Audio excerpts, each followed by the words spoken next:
बहुत समय पहले की बात है।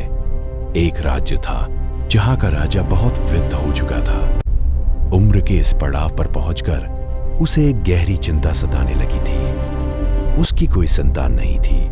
राज्य विशाल था, प्रजा सुखी थी, लेकिन राजा के बाद गद्दी कौन संभालेगा, ये प्रश्न उसे दिन रात बेचैन करता रहता था।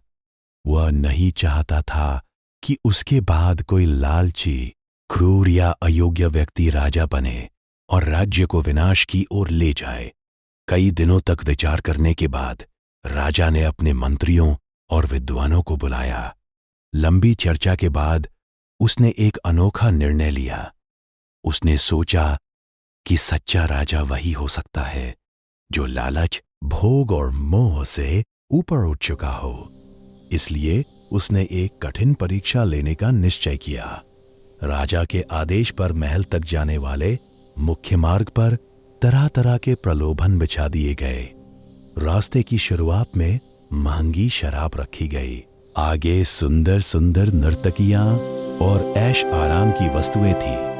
कुछ दूरी पर चमचमाते सोने चांदी के आभूषण, हीरे मोती और अपार धन रखा गया। यह सब देखकर किसी का भी मन डगमगा सकता था। राजा ने घोषणा करवाई कि जो भी व्यक्ति इस मार्ग से होकर महल तक पहुंचेगा वही उसका उत्तराधिकारी होगा। घोषणा सुनते ही कई लोग इस परीक्षा में भाग लेने आए।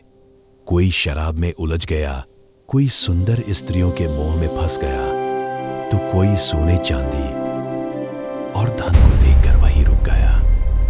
कुछ लोगों ने तो रास्ते में ही आपस में लड़ाई शुरू कर दी। दिन बीतते गए, लेकिन कोई भी व्यक्ति पूरे मार्ग को पार नहीं कर सका। उसी समय एक साधारण सा व्यक्ति उस रास्ते से गुजरा। उसने शराब देखी पर उसे हाथ नहीं लगाया। सुंदर स्त्रियां दिखी पर उसने आंखें फेर ली। सोना चांदी और धन उसके सामने था, लेकिन उसने सोचा कि ये सब क्षणिक है। उसका लक्ष्य केवल महल तक पहुंचना था। वे दृढ़ निश्चय और शांत मन से आगे बढ़ता रहा। अंततः वही एक व्यक्ति महल के द्वार तक पहुंच पाया। राजा ये देखकर बहुत प्रसन्न हुआ। उसने उस व्यक्ति को बुलाया और पूछा कि उसने इन सब प्रलोभनों को कैसे ठुकरा दिया।